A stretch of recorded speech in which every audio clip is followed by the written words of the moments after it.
Why do people unsubscribe? Why do people subscribe to your channel to unsubscribe? First and foremost, a dropping and raising sub count can be an absolutely normal thing. There are various reasons for this actually. Firstly, the people that once resonated with your content no longer resonate with the content. These are the honest viewers who either get bored or no longer want to be a part of the community or the channel. They may have either found your content offensive or hurtful in some way.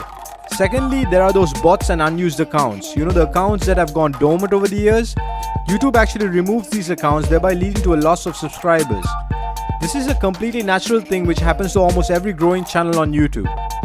Thirdly, YouTube often glitches, which means it shows you a subscriber count that isn't 100% accurate. There may be glitches in the system which cause your sub count to be shown as a greater amount than it actually is. When this is corrected, obviously the sub count drops. Fourthly, maybe you haven't posted something new in a long time. When people see the community isn't active, they tend to unsubscribe. So with YouTube, it is important that you keep serving fresh, new content that people can use to converse upon and inform and entertain themselves. So drop us a comment and tell us, are you growing a channel? What is your current sub count? That is from us here at Info, a trustworthy information source since 1989. Subscribe to the channel and grow with us.